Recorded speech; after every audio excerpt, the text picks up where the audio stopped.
SuperScore edisi Piala Dunia kembali hadir untuk hari ini Kamis 24 November 2022. Kita akan mengulas pertandingan yang mempertemukan Portugal versus Ghana. Sudah hadir bersama saya Bang Januar dari Tribun Kaltib dan juga Bang Sigit Setiano dari Superball. Apa kabar Bang Januar, Bang Sigit? Baik, sehat Mbak Deva.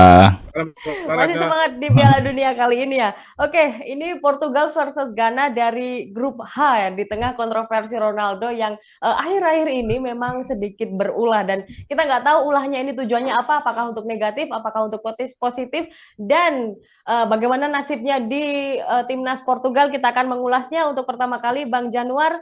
Memang Cristiano Ronaldo sedang ada di fase yang kurang mengenakan di ujung karirnya ini, di usianya yang ke 36 tahun. Nah, menurut Bang Januar, akankah Ronaldo tetap masuk di starting line up atau bahkan di bangku cadangkan oleh pelatih? Oke, makasih Mbak Deta. Sebenarnya saya kaget juga ketika membaca Twitter dari MU semalam Bener-bener. bahwa Ronaldo dikeluarkan. Saya kira MU tidak mengambil keputusan secepat itu, walaupun saya mengira memang Ronaldo akan keluar dari MU di musim dingin ini. Saya kira MU akan menunggu usai Piala Dunia, ternyata jahat juga si Glazer ini ya. Ya, ternyata langsung ya Langsung. dibuang. Tapi katanya ini gara-gara apa keputusan bersama, bukan Oh ya. keputusan sepihak. Tapi gini Mbak Leta, saya mengenal Ronaldo pertama kali itu ketika di turnamen besar di Euro 2004 kalau tidak salah Ya, di Portugal. ya di Ketika itu Portugal. Ronaldo menjadi pemain muda, masuk menjadi pemain muda di tengah era keemasan Portugal. Di zamannya ada nama Rui Costa di situ, Ya, terus Figo, Nuno Gomes atau Nuno Gomez. Conceição kalau tidak salah, Sergio Conceição. Nah, dari situ Ronaldo kemudian berkembang dan membuktikan diri bisa menjadi satu-satu bintang bintang sepak bola ya kan di dunia. Bahkan dia bersaing dengan Messi ya kan. Tapi kalau dalam kacamata saya ini Ronaldo ini berbeda dengan Messi. Kalau Ya, Messi itu 60% adalah bakat dan 40% adalah kerja keras dan latihan. Ronaldo kebalikannya. yang Dia benar. 60% adalah kerja keras, sementara hanya 40% bakat gitu ya kan. Selain itu Ronaldo juga adalah motivator yang handal. Dia menjadi seorang penyemangat tim. Ada dalam sebuah tim, apalagi di timnas Portugal. Kita masih ingat di final Euro 2016 kemarin, ketika Ronaldo ditarik di menit-menit awal karena cedera, dia masih terus berusaha memberikan motivasi kepada rekan-rekannya di pinggir lapangan. Jadi saya rasa pelatih Portugal tidak akan pelatih Portugal Fernando Santos ini tidak akan mau mengambil resiko gitu kan, membangku cadangkan Ronaldo dari menit awal karena dia butuh Ronaldo untuk memberikan motivasi ke timnya di tengah lapangan nanti gitu ketika bermain, apalagi ini penampilan perdana Piala Dunia gitu kan. Ya. Hasil pertandingan ini akan menentukan mentalitas tim di pertandingan selanjutnya. Saya rasa itu Mbak Delta. Oke, jadi memang Ronaldo sedang bermasalah dengan klubnya dan juga dengan direksi di klubnya, bukan dengan Fernando Santos yang ada di timnas. Tapi kabar terbaru tadi pagi katanya Cristiano Ronaldo dipuja-puja justru sama netizen karena dia dinilai berkorban mengundurkan diri dari Manchester United demi melengsarkan rezim Malcolm Glazer yang memang sekarang MU sedang dijual. Ini luar biasa banget. Katanya dia berkorban gitu ya untuk klub yang sudah tidak lagi memainkan dia. Oke, itu dari Bang Januar soal peran dari Cristiano Ronaldo di timnas Portugal. Sekarang saya bergeser ke Bang Sigit untuk Ghana. Di sini sangat berjuang habis-habisan untuk bisa lolos ke Piala Dunia 2022. Lalu kemudian satu grup dengan Portugal, Ghana, Uruguay, bahkan juga Korea Selatan. Prediksi Bang Sigit dengan permainan Ghana kali ini akan seperti apa nanti? Ya, di grup H ini karena dari sisi peringkat terbawah ya, di bawah Ya, Korea benar. Selatan masih. Lalu dari sisi bursa, dia tidak beda jauh dengan Korea Selatan sebenarnya.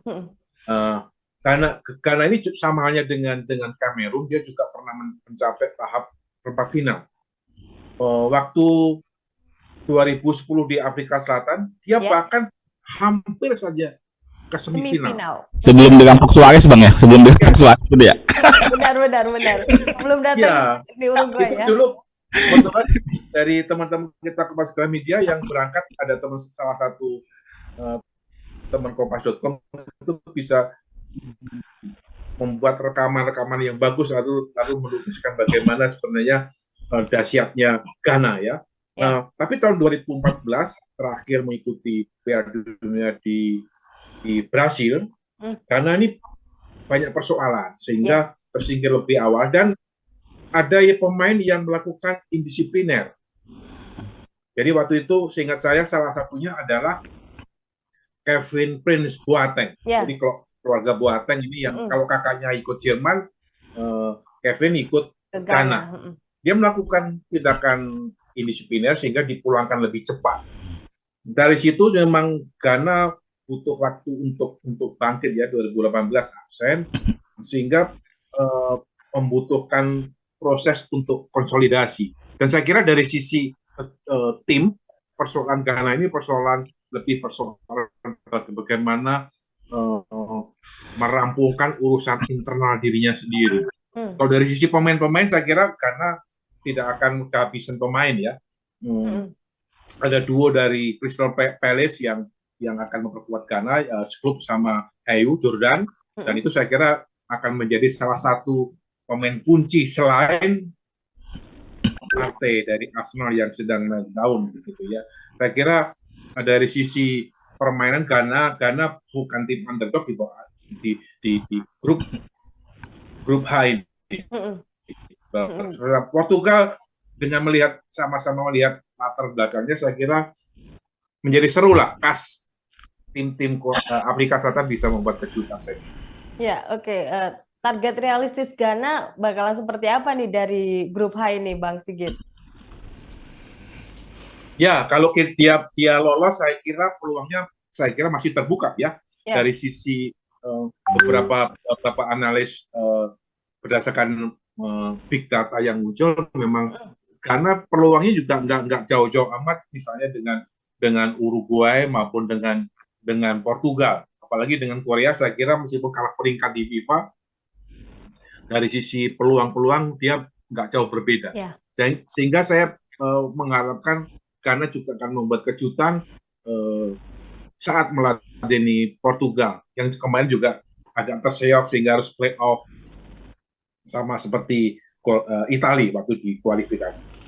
Apalagi juga terlebih ini Piala Dunia keempat bagi Ghana, seperti itu ya. Oke, masih di Bang Sigit ini. Dulu Ghana memiliki pemain-pemain seperti sekelas Mike Essien dan juga bahkan Sule Muntari. Kalau dibandingkan dengan kondisi Ghana yang seperti ini, apakah justru menurun atau sama saja atau seperti apa? Memang kalau kita melihat indikator peringkat FIFA, Ghana ini pernah mencapai peringkat terbaik tahun 2010, peringkat 16. Dan saya kira itu sampai sekarang belum ada tim di luar Eropa yang bisa menembus. Kalau sekarang Senegal sudah bisa menembus 20 besar di itu, saya kira karena tahun 2010 lebih bagus posisinya ya.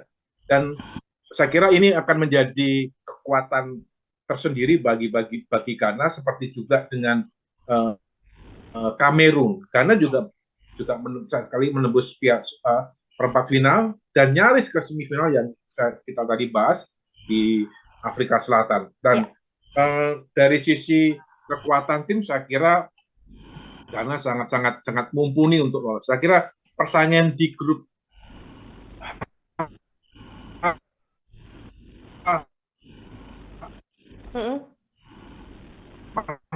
dari sisi internal juga tangguh. Saya kira peluang Ghana dengan Korea Selatan juga masih berimbang. Saya kira untuk lolos minimal ke fase gugur 16 besar masih terbuka.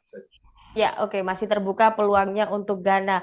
Bang Januar, kita ke skuad dari Portugal di sini sangat yakin bahwa Cristiano Ronaldo akan tetap menjadi starting 11, dan juga di sini komposisinya kalau dilihat seimbang ya, ada Cristiano Ronaldo yang juga usianya sudah 30 ke atas dan juga pemain-pemain muda lainnya. Nah, di sini peran Cristiano Ronaldo bakalan seperti apa? Apakah dia akan bermain layaknya seorang bintang yang egois, karena ini dia juga sangat berambisi untuk bisa membawa pulang trofi Piala Dunia, atau bahkan justru dia bisa menjadi guru bagi pemain-pemain junior yang bakal menjadi suksesornya ke depan?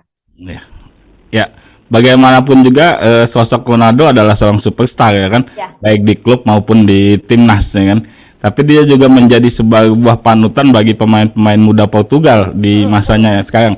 Karena Ronaldo selain sebagai kapten tim, dia juga sebagai motivator. Dia adalah motivator yang bagus sebenarnya, Mbak Deta. Bahkan lebih Mario Teguh mungkin ya kalau di atas lapangan Ronaldo ini ya. Jadi saya rasa kehadiran Ronaldo bahkan memberikan tak hanya bukan rasa aman ya, meningkatkan motivasi pemain-pemain Portugal untuk mengeluarkan kemampuan terbaiknya gitu kan. Apalagi Ronaldo di timnas Portugal juga ada sosok Bruno Fernandes gitu kan. Walaupun kemudian walaupun di belakang katanya ada komentar-komentar miring bahwa Bruno dan Fernando ini sempat berseteru kemarin.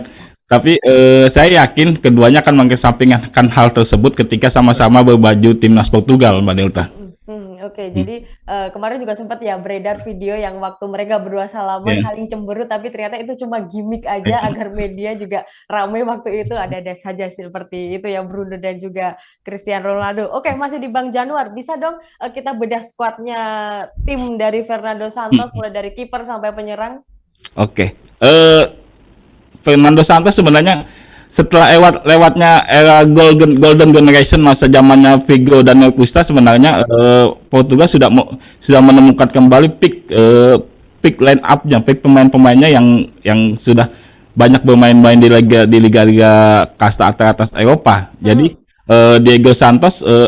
Fernando Santos punya banyak pilihan dari setiap posisinya. Misalnya posisi penjaga gawang. Kalau selama ini dia mengandalkan Rui Patricio ya kan, kemungkinan Diego Santos akan menggantikan posisi tersebut karena dari beberapa pertandingan Rui Patricio beberapa kali melakukan blunder. Kalau dari prediksi saya mungkin Diego Costa yang akan diturunkan sejak awal oleh pelatih Portugal gitu. Kemudian di lini belakang ada pemain senior yang saya rasa belum bisa ditemukan sosok penggantinya di timnas Portugal, ada PP yang saat ini main di Porto. Dia akan didampingi oleh pemain Manchester United Ruben Dias di posisi center back. Di posisi back kanan ada dua pilihan sebenarnya Fernando Santos. Ada Cancelo yang main di Manchester City serta Dalot di MU. Ya. Tapi saya rasa Fernando Santos akan memilih Cancelo mengingat Dalot jarang dalam setengah musim di MU ini jarang diturunkan, hanya di bangku cadangan, jarang mendapat kesempatan bermain reguler. Sementara di posisi bek kiri itu mutlak menjadi milik Nuno Mendes, pemain PSG yang akan diturunkan oleh Fernando Santos. Di lini tengah, lini sentral Portugal, tampaknya posisi Bruno Fernandes tidak akan tergantikan. Di tengah dia akan didampingi oleh Ruben Neves dan pemain PSG lain Vitinha. Ya. Nah, sementara di lini depan Ronaldo akan mungkin menjadi penyerang striker dari Portugal yang didampingi oleh Rafael Leo pemain AC Milan dan João Felix yang main di Atletico. Jadi kemungkinan Fernando Santos akan menggunakan formasi favoritnya 4-3-3, Mbak Delta. Ya, menyerang 4-3-3 dengan depannya ada CR7 dan juga Joao Felix yang digadang-gadang sebagai suksesornya dari Cristiano Ronaldo ini ya. Oke, Bang Sigit di sini Portugal mengajukan PP. Kita tahu seperti apa attitude-nya PP, sangat menyeramkan sekali saat di lapangan. Bagaimana nih skuad dari timnas Ghana, Bang Sigit? Iya, Ghana ini saya kira moderat ya dari sisi pemain pengertian penonjolan, tidak bintang-bintangnya memang pamornya masih kalah